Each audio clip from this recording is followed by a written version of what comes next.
नमस्कार और स्वागत है आपका इस खास विश्लेषण में। आज हम भारत के रियल एस्टेट सेक्टर मतलब अपने आवास निर्माण के क्षेत्र की तरफ देख रहे हैं। एक ऐसा सेक्टर है, हम सब जानते हैं, जो लाखों लोगों के सपनों से जुड़ा है, उनकी जिंदगी भर की कमाई से। पर पिछले कुछ सालों में यहाँ काफी चुनौतियां रही हैं।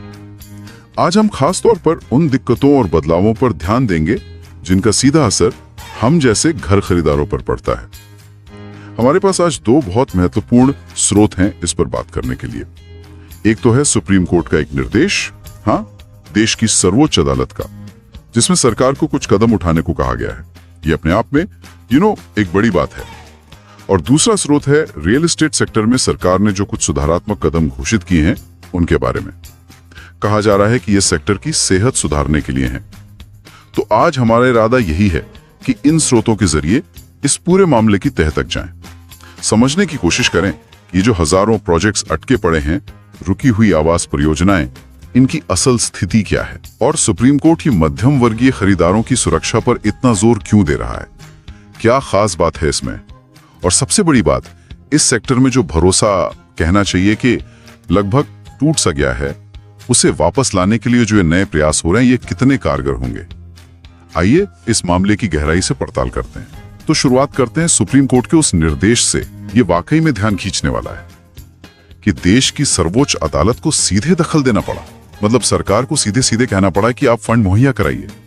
ऐसा रोज रोज तो नहीं होता। ये स्थिति की गंभीरता दिखाता है ना। बिल्कुल, ये सामान्य बात नहीं है और ये दिखाता है कि हालात शायद कितने बिगड़ चुके थे कि न्यायपालिका को दखल देना पड़ा। पहला स्रोत हमें यही बताता है कि सुप्रीम कोर्ट ने केंद्र सरकार को निर्देश दिया है कि जो हाउसिंग प्रोजेक्ट्स सालों से अटके पड़े हैं, उन्हें दोबारा शुरू करने और पूरा करने के लिए जरूरी फंड मतलब पैसे का इंतजाम किया जाए। ये अपने आप में एक बहुत बड़ा कदम है, क्योंकि ये समस्या की जो सबसे बड़ी जड़ है, पैसे की कमी, उसे सीधे तौर पर एड्रेस करने की कोशिश है।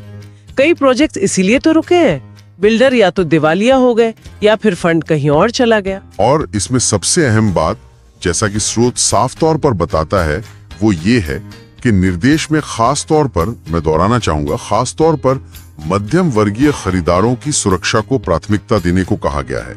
अब ये दिलचस्प इसलिए है क्योंकि कोर्ट का फोकस सिर्फ मतलब रुकी हुई इमारतें पूरी करना या मुश्किल में फंसे बिल्डरों की मदद करना नहीं है।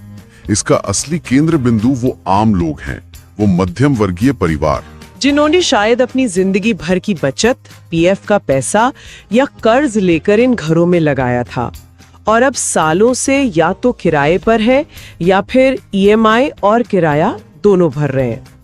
तो कोर्ट का ये कहना कि इनकी सुरक्षा पहली प्राथमिकता है, ये एक बहुत शक्तिशाली संदेश है। हाँ, ये बात तो है। मतलब फोकस सिर्फ ईंट गारे पर नहीं, बल्कि उन इंसानों पर है जिनकी जिंदगियां इन रुके हुए प्रोजेक्ट से थम सी गई हैं। लेकिन यहाँ एक सवाल उठता है, कोर्ट का निर्देश तो आ गया, पर इसे लागू करना कितना मुश्किल होगा। ये क्या सरकार के लिए आसान होगा कि अचानक से इतना बड़ा फंड निकाले और सही प्रोजेक्ट्स तक पहुंचाए भी, वो भी ये पक्का करते हुए कि पैसा सही जगह इस्तेमाल हो। पिछला अनुभव तो बहुत अच्छा नहीं रहा है कुछ योजनाओं का। आपने बिल्कुल सही नस पकड़ी है। निर्देश देना एक बात है और उसे जमीन पर उतारना बिल्कुल दूसरी। चुनौतियां तो कई हैं।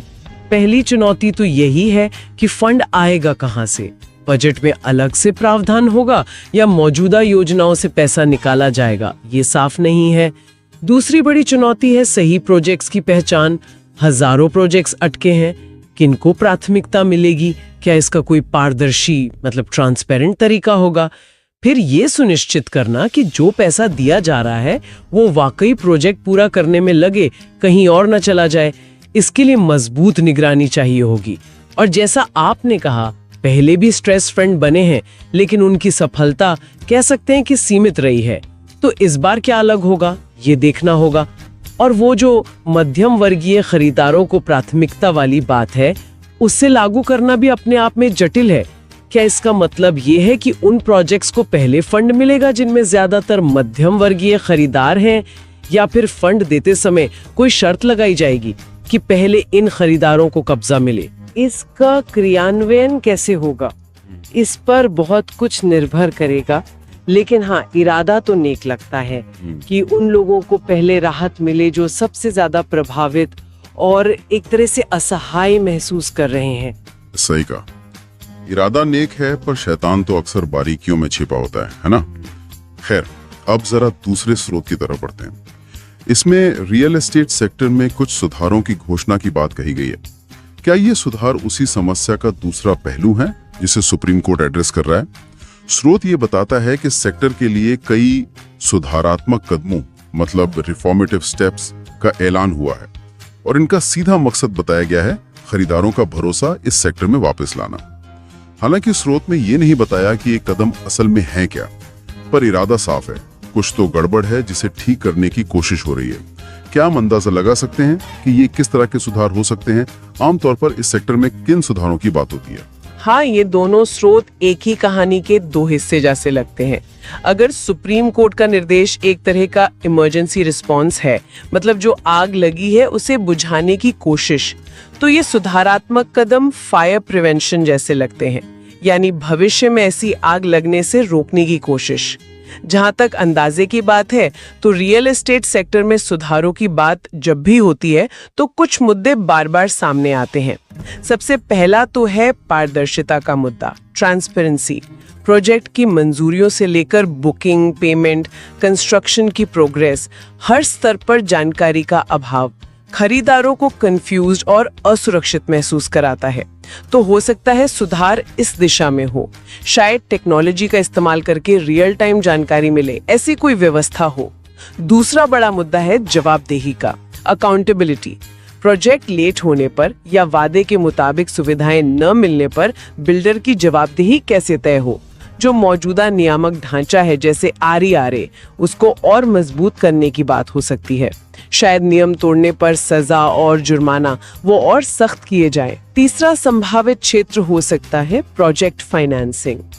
कई प्रोजेक्ट्स इसलिए अटकते हैं क्योंकि बिल्डर एक प्रोजेक्ट का पैसा दूसरे में लगा देते हैं।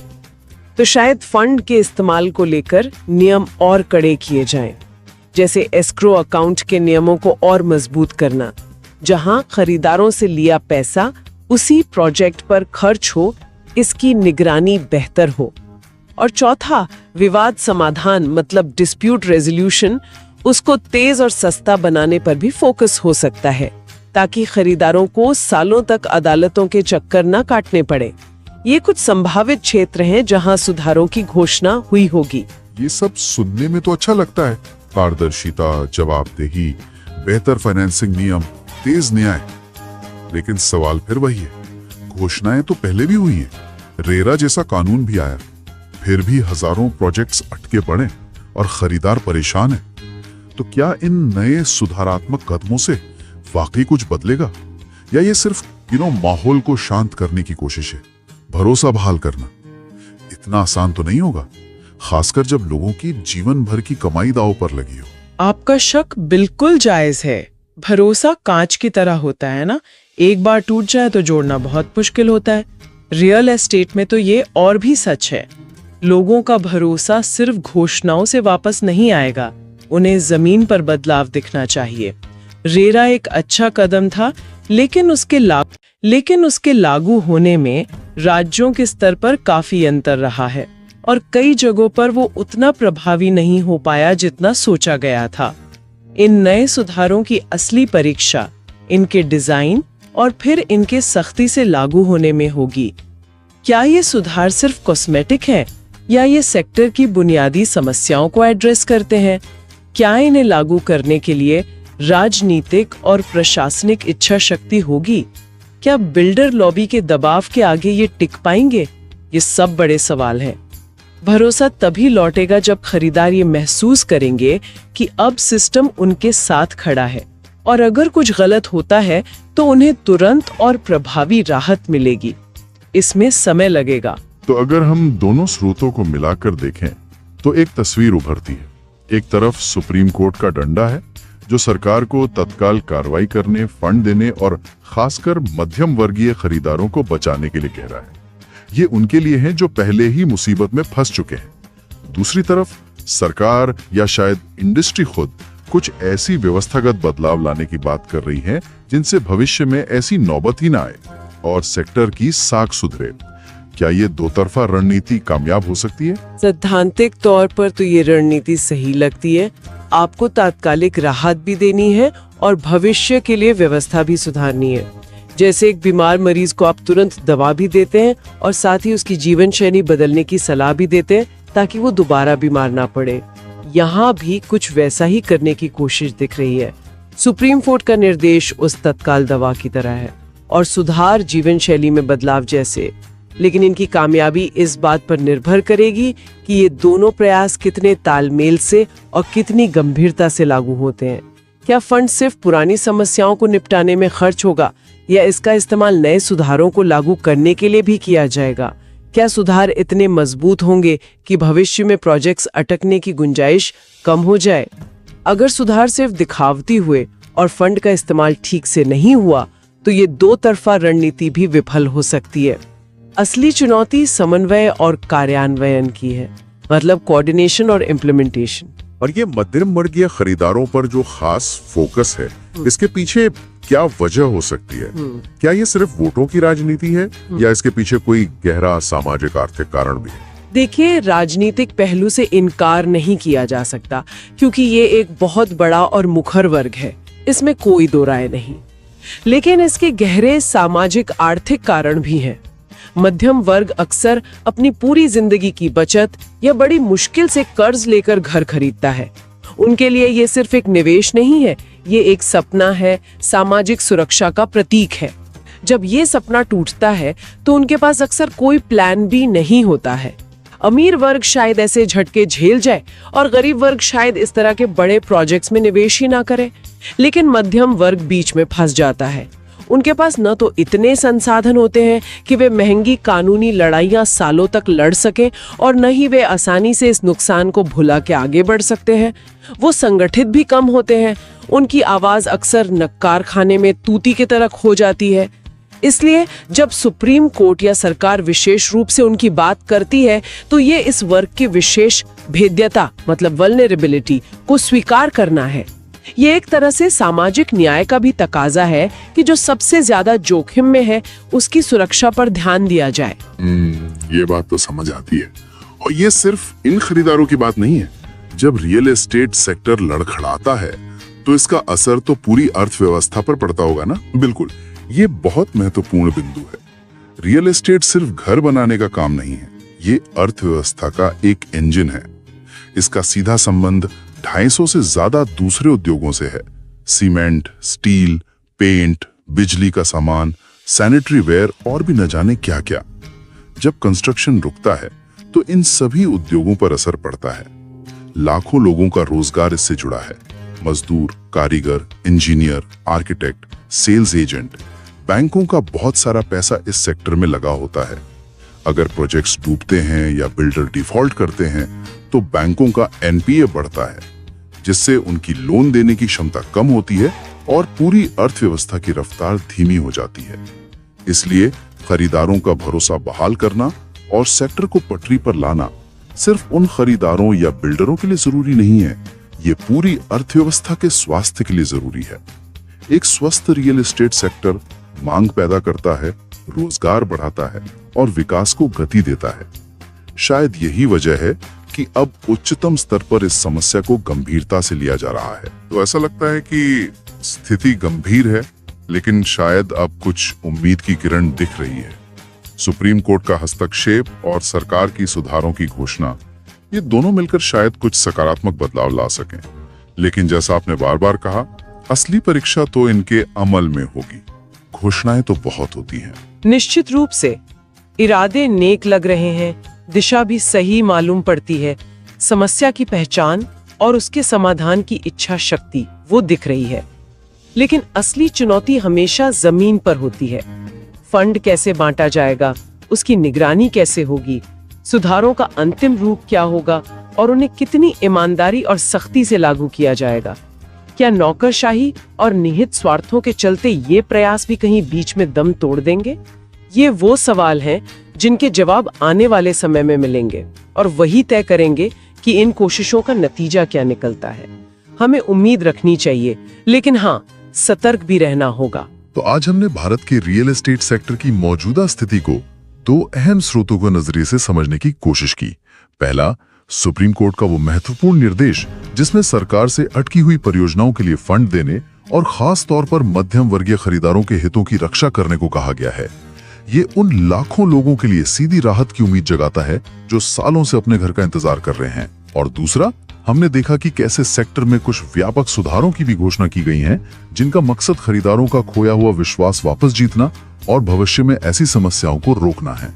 ये एक तरह से, जैसा आपने कहा, बीमारी के लक्षणों का इलाज करने के साथ साथ जड़ को ठीक करने की कोशिश जैसा लगता है। हाँ, ये दोनों कदम मिलकर खरीदारों के लिए निश्चित रूप से एक सकारात्मक संकेत तो है। कम से कम समस्या को स्वीकार किया गया है और समाधान की दिशा में कुछ कदम उठाए जा रहे हैं। लेकिन यहाँ एक बुनियादी सवाल खड़ा होता है, जिस पर शायद हमें गहराई से सोचना चाहिए। क्या ये तात्कालिक उपाय और सुधारों की घोषणाएं काफी हैं, या फिर हमें एक ऐसी व्यवस्था बनाने की जरूरत है जहां भविष्य में ऐसी स्थिति पैदा ही ना हो? सोचिए, आखिर ऐसी नौबत आती ही क्यों है कि हजारों लोग अपने जीवन भर की कमाई एक ऐसे प्रोजेक्ट में फंसा देते हैं जो कभी पूरा ही नहीं होता। इसके लिए हमें शायद प्रोजेक्ट को मंजूरी देने की प्रक्रिया से लेकर फंड के इस्तेमाल की निगरानी, बिल्डरों की वित्तीय योग्यताओं और ट्रैक रिकॉर्ड की जांच और खरीदारों के अधिकारों को और मजबूत करने जैसे बुनियादी ढांचागत बदलावों पर काम करना होगा। क्या हम सिर्फ तात्कालिक राहत देकर रुक जाएंगे, या हम वास्तव में एक ऐसा पारदर्शी, जवाबदेह और भरोसेमंद रियल एस्टेट इकोसिस्टम बनाने के लिए तैयार हैं, जहां हर खरीदार सुरक्षित महसूस करे? ये वो बड़ा सवाल है जो इन हालिया घटनाक्रमों के बाद भी बना रहता है। बिल्कुल सही कहा। क्या हम सिर्फ दर्द निवारक दवा दे रहे हैं या बीमारी का स्थायी इलाज कर रहे हैं? ये सवाल वाकई सोचने पर मजबूर करता है। इस गहन चर्चा में शामिल होने के लिए धन्यवाद।